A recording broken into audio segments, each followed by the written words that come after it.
Revisionist Soviet leadership was so annoyed with the Chinese for opposing their incorrect line that in 1959 the Soviet government unilaterally abrogated the agreement on new technology concluded in October 1957 between the USSR and China. It was an agreement under which the Soviet Union had agreed to provide China with data on building an atomic bomb. This was a perfectly normal act between socialist countries wanting to help each other out, making China capable of being able to resist US imperialist blackmail through nuclear weapons. The Khrushchevites unilaterally tore up that agreement. On the eve of Khrushchev's visit to the US, the Soviet news agency TASS on the 9th of September 1959, in a statement, sided with the Indian reactionaries on the question of the Sino-Indian border incident. Khrushchev went to the Third Congress of the Romanian Workers' Party in Budapest in 1960 and used the rostrum in order to attack the Communist Party of China.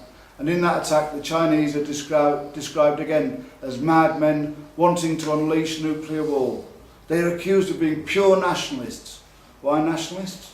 Well, because they wanted to rely on their own resources to build their country.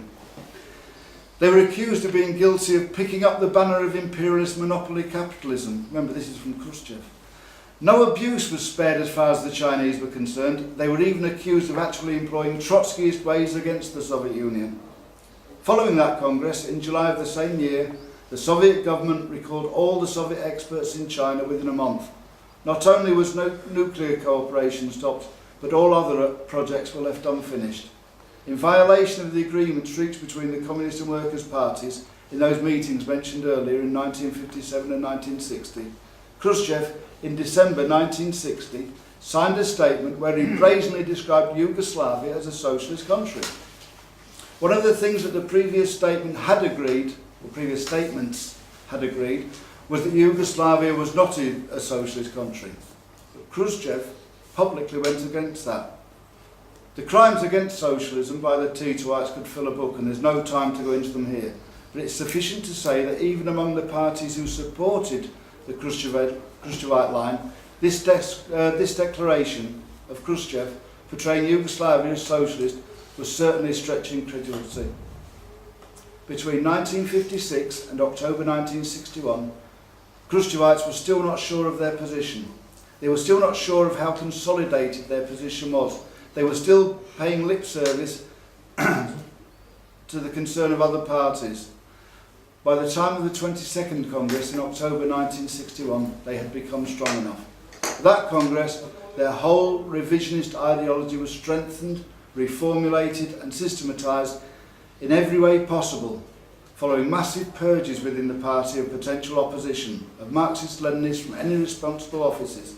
Step by step, between the 20th and 22nd Congresses, the Khrushchevites had perfected their revision of Marxism-Leninism. At the 22nd Congress of the CPSU, Khrushchev launched a fierce attack on the Party of Labour of Albania, and also a renewed attack on Stalin.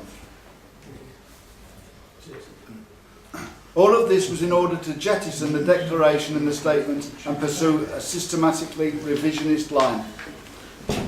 The programme adopted at the 22nd Congress of the CPSU brought in two further erroneous theses.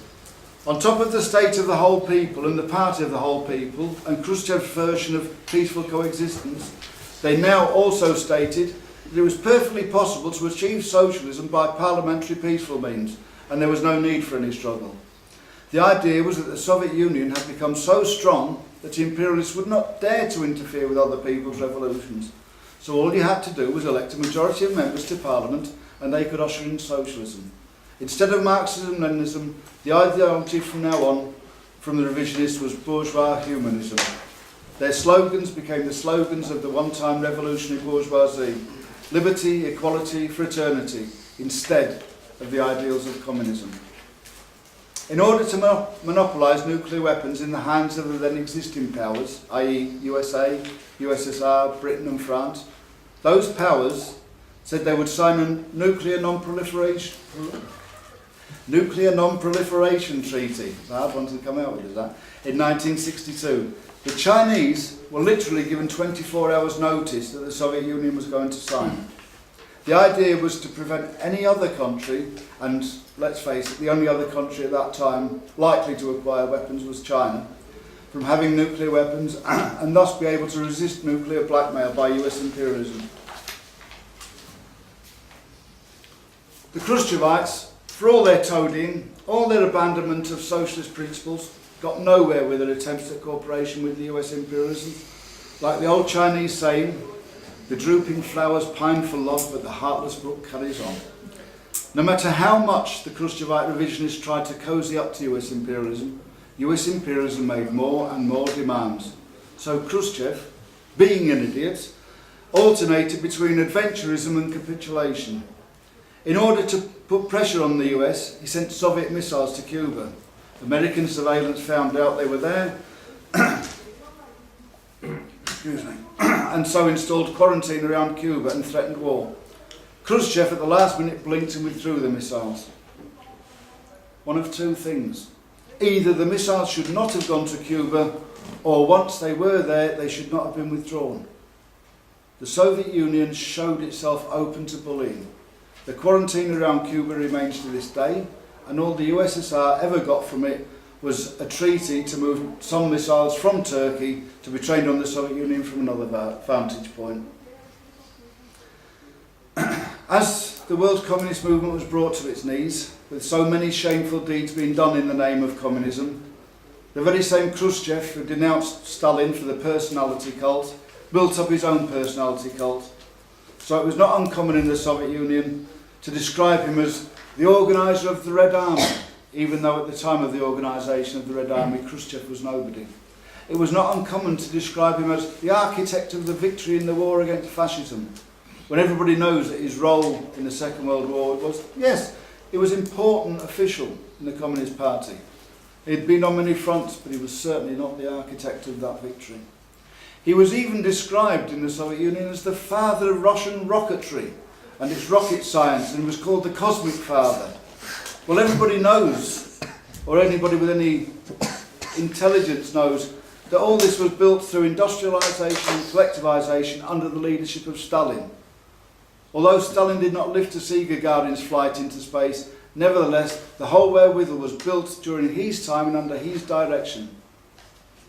And it was Khrushchev who, more than anybody else, had tried to build up Stalin's cult of the personality. You should listen to some of the speeches that he made, particularly his speeches at party congresses, particularly his speech to 200,000 people at a meeting in Moscow organised by the Moscow Soviet. This was at the time of the Moscow trial in 1938, where he said, "Those who have raised their finger against Comrade Stalin have raised their finger against the dictatorship of the proletariat, against the CPSU." And he then went on to describe in various speeches of his Stalin as the great leader. The word leader for Stalin was used the first time by him. It was not used by anybody else before that. And it was this very same Khrushchev who then went on to denounce Stalin. I mean, these are the hypocrites who actually maintained themselves in position by biding time. They were opportunists who were always capitalist roaders, but who hid their real intentions and became vociferous supporters of the regime, biding their time. And their time came with the death of Stalin. And after the death of Stalin, of course, there were lots of other good comrades who either died naturally or they died mysteriously. We don't know too much about that. And those who were alive, although good supporters of Stalin, were not able to give a very good account of themselves. Molotov, in his memoirs, admits as much. He said, "When Stalin was alive, we sang from the same hymn sheet. We just did not have the ability to fight against Khrushchev's intrigue, and we were hoodwinked." So what Khrushchev did in the political sphere was to lay down the foundation for the restoration of capitalism. But that's just the political side. Socialism cannot be dismantled just by introducing erroneous ideological and political propositions. This only prepares the ideological ground. The real idea was to, step by step, restore capitalism in economic affairs. Now, one of the things that Khrushchev wanted, desperately needed, was for the bourgeois economic theories to be accepted as the norm. It had been the constant complaint of bourgeois economists against the socialist economy that it's not possible to have an efficiently functioning modern economy unless there was a market.